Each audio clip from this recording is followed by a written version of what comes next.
ನಮ್ಮ ಮನೆಯ ಬೆಳಗಿನ ಪೂಜೆ ಆಗಿದೆ. ಡೈಲಿ ಬೆಳಗ್ಗೆ 8ರಿಂದ 9 ಗಂಟೆ ಒಳಗೆಲ್ಲ ಪೂಜೆ ಆಗಿಬಿಡುತ್ತೆ.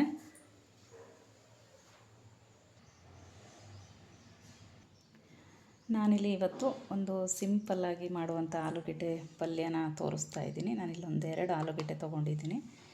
ಈರುಳ್ಳಿ, ಟೊಮೊಟೊ ಮತ್ತು ಒಂದು ಹಸಿರು ಮೆಣಸಿನ್ಕಾಯಿ, ಸ್ವಲ್ಪ ಕರಿಬೇವು ತೊಗೊಂಡಿದ್ದೀನಿ. ಇದು ಚಪಾತಿಗೆ, ದೋಸೆಗೆ, ರೊಟ್ಟಿಗೆ ಎಲ್ಲದಕ್ಕೂ ಚೆನ್ನಾಗಿರುತ್ತೆ ಮತ್ತು ಈಸಿಯಾಗಿ ಬೇಗ ಆಗುವಂಥ ಒಂದು ಪಲ್ಯ ಅಂತ ಹೇಳ್ಬೋದು. ನಾನಿಲ್ಲಿ ಸ್ವಲ್ಪ ಆಯಿಲ್ ಹಾಕಿದ್ದೀನಿ ಮತ್ತು ಸ್ವಲ್ಪ ಸಾಸಿವೆ, ಸ್ವಲ್ಪ ಜೀರಿಗೆ ಹಾಕ್ತಾಯಿದ್ದೀನಿ. ಬೇಕು ಅಂದರೆ ಕಡಲೆಬೇಳೆ ಹಾಕ್ಕೋಬೋದು. ಕಡಲೆಬೇಳೆ ಬಂದು ಆಪ್ಷನಲ್. ನಾನಿಲ್ಲಿ ಈರುಳ್ಳಿ, ಹಸಿಮೆಣಸಿನ್ಕಾಯಿನ ಹಾಕ್ತಾಯಿದ್ದೀನಿ. ಕರಿಬೇವಿನ ಕೂಡ ಇದ್ರ ಜೊತೆಗೆ ನಾನು ಹಾಕ್ತಾಯಿದ್ದೀನಿ.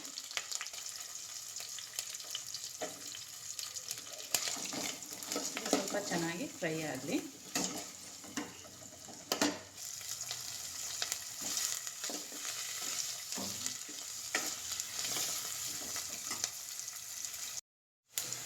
ಈರುಳ್ಳಿ ಫ್ರೈ ಆಗಿದೆ. ನಾನೀಗ ಟೊಮೊಟೊನ ಸೇರಿಸ್ತಾ ಇದ್ದೀನಿ.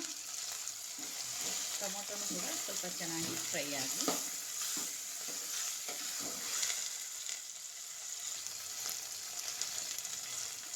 ಈಗ ನಾನು ಆಲೂಗೆಡ್ಡೆನ ಸೇರಿಸ್ತಾ ಇದ್ದೀನಿ. ಇದು ಚೆನ್ನಾಗಿ ಸ್ವಲ್ಪ ಎಣ್ಣೆಲೇ ಚೆನ್ನಾಗಿ ಫ್ರೈ ಆಗಲಿ. ನಾನಿದು ಉಪ್ಪನ್ನು ಸೇರಿಸ್ತಾ ಇದ್ದೀನಿ. ನಾನು ಅಡುಗೆಗೆ ಯಾವಾಗಲೂ ದಪ್ಪ ಉಪ್ಪನ್ನೇ ಸೇರಿಸ್ತೀನಿ.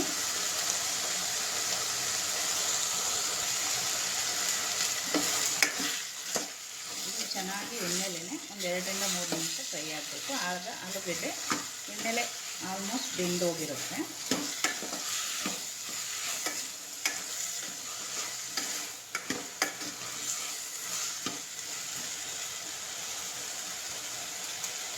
ನಾನೀಗ ಸ್ವಲ್ಪ ಅರಿಶಿನ ಸೇರಿಸ್ತಾ ಇದ್ದೀನಿ.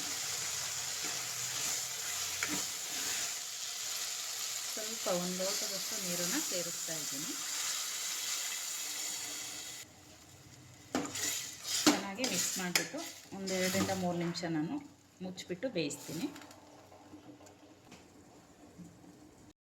ನಾನೀಗ ಸ್ವಲ್ಪ ಖಾರದ ಪುಡಿನ ಸೇರಿಸ್ತಾ ಇದ್ದೀನಿ.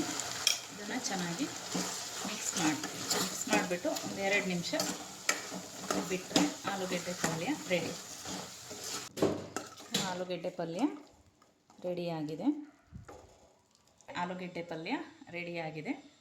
ಎರಡೂ ಜೊತೆ ಕಾಂಬಿನೇಷನ್ ತುಂಬಾ ಚೆನ್ನಾಗಿರುತ್ತೆ. ಎಲ್ಲರೂ ನನ್ನ ವೀಡಿಯೋಸ್ನ ಸಬ್ಸ್ಕ್ರೈಬ್ ಮಾಡ್ಕೊಂಡು ನೋಡಿ, ಲೈಕ್ ಮಾಡಿ, ಶೇರ್ ಮಾಡಿ, ಕಮೆಂಟ್ಸ್ ಮಾಡಿ. ದಯವಿಟ್ಟು ಎಲ್ಲರೂ ಸಪೋರ್ಟ್ ಮಾಡಿ ಅಂತ ನಾನು ಕೇಳ್ಕೊತೀನಿ. Thank you for watching.